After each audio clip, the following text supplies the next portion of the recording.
구원에 이르는 5단계. 로마서 10장 11절에서 15절 말씀. 구원에 이르는 5단계. 구원을 얻으려면 믿기로 한 마음의 결단을 입으로 시인하고 행동으로 나타내야 한다. 우리나라 사람들은 마음의 결단을 잘 표현하지 못해서 사랑해도 사랑해요 란 말을 잘 못한다.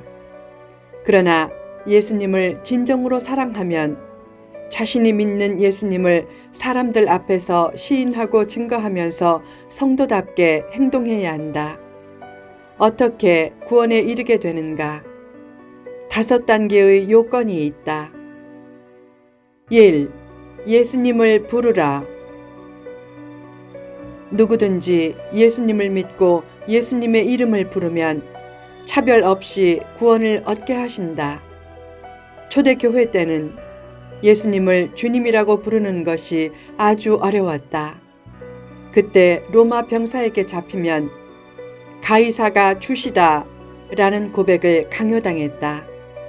그러나 믿음의 선진들은 예수님이 주시다 라고 끝까지 고백하면서 장렬하게 죽어갔다.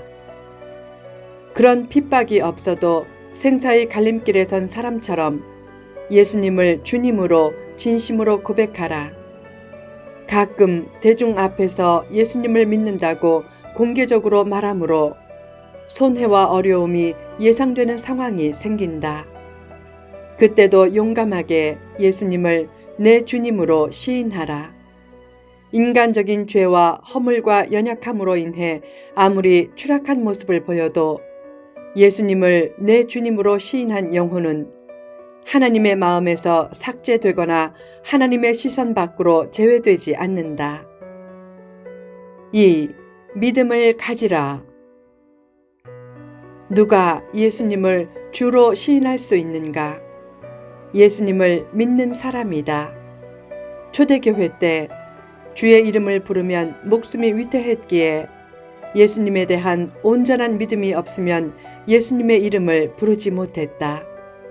믿음이란 예수님께 자신의 모든 것을 온전히 맡기는 것이다. 믿음은 지적인 동의가 아니다. 아는 것과 믿는 것은 차이가 크고 차원이 다르다. 어떤 성도는 오랜 신앙생활을 통해 성경 내용이나 교리도 꽤 알지만 그것이 믿음은 아니다. 아는 것만 가지고 말한다면 귀신도 지식적으로는 잘 안다. 마가복음 5장 7절을 보면 거라사의 귀신 들린 자가 예수님의 정체를 알아차리고 소리쳤다. 지극히 높으신 하나님의 아들 예수여, 나와 당신이 무슨 상관이 있나이까? 귀신은 귀신같이 예수님을 알아본다. 그처럼 귀신이 예수님을 안다고 귀신에게 믿음이 있는 것은 아니다. 믿음이란 예수님께 자신을 완전히 맡기고 예수님 안에서 한없는 평강을 누리는 것이다. 3. 들을 기회를 가지라. 구원의 믿음을 얻으려면 복음을 들을 기회가 있어야 한다. 믿음은 복음을 듣는 데서 출발한다. 사람들에게 복음을 들을 기회를 제공하라. 전도를 어렵게 여기지 말라. 영혼을 자신이 구하겠다고 생각하면 부담이 커지고 전도가 어렵게 느껴지지만 단순히 복음을 들을 기회를 제공하겠다고 생각하면 전도가 어렵게 느껴지지 않는다. 믿어라 라고 하는 것만 전도가 아니라 와서 보라 라고 하는 것도 전도다. 성경 말씀으로 잘 무장해서 복음의 원리를 잘 전하려고 하면 전도가 어렵게 느껴지고 걱정도 되지만 와서 보라 라고 하는 것은 열의와 관심만 있으면 충분히 할 수 있다. 실제로 제자훈련 과정을 이수해서 말씀 지식이 많은 사람보다 초신자가 더 전도를 잘한다는 통계도 있다.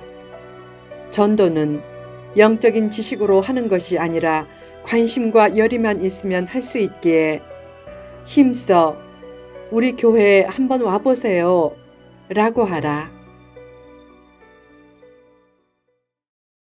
4. 복음 전파에 힘쓰라. 누가 들을 기회를 가지는가? 전파하는 자가 전파할 때다.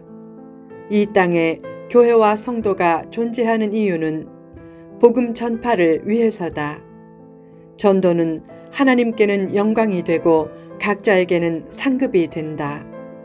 세상이 어둡다고 할 때 탄식하는 사람 편에 서지 말고 복음의 빛을 비추는 사람 편에 서라. 큰 인물이 되어 세상을 비추지는 못해도 등불 하나라도 켜서 자기 주변이라도 밝히려고 하라. 하나님이 왜 천사를 시켜 전도하지 않고 직접 전도하시지도 않는가? 성도에게 전도하는 복을 주시기 위해서다. 성도의 구원과 복음 전파는 천사들도 흠모하는 것이다. 하나님의 손과 발이 되어 복음을 전하고 교회를 자랑하고 가족과 이웃을 격려하는 하나님의 입이 되라. 반대자의 반대를 너무 겁내지 말라. 어디서나 하나님이 준비하신 사람들이 있고 언제나 진리와 사랑에 목말라 하는 사람이 있기 때문이다. 그런 사람을 찾으면 만난다. 5. 보내심을 받으라. 누가 전파할 수 있는가? 보내심을 받은 사람이 전파할 수 있다. 전도할 때 하나님이 이 일을 위해 자신을 보냈다는 소명의식을 가지고 직접 발로 뛰며 전도하라. 영혼 구원은 가장 먼저 전도하는 발에서 시작된다. 세상에서 가장 아름다운 발은 천하보다 귀한 영혼을 구하려는 전도자의 발이다. 힘써 전도하고 사람들이 내 말을 들을까 하고 염려하지 말라. 들을 사람은 듣게 되어 있다.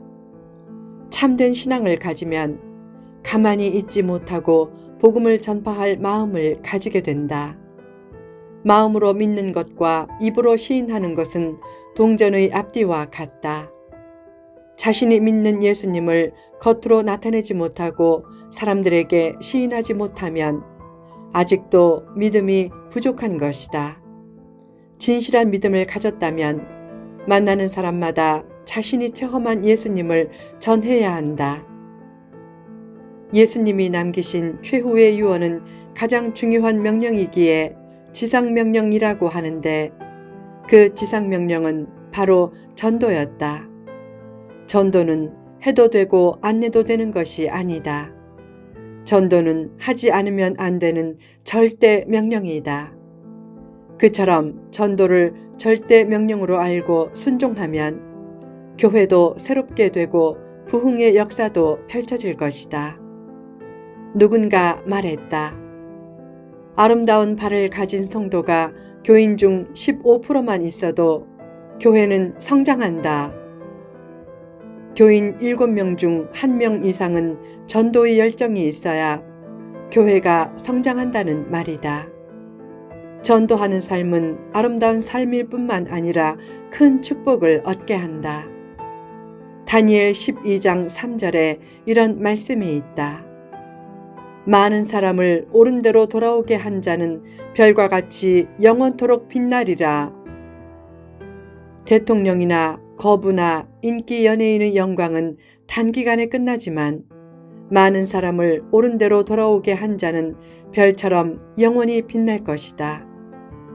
힘써 전도하라. 자기 것을 희생하고 주어서라도 영혼 구하는 일에 힘쓰라.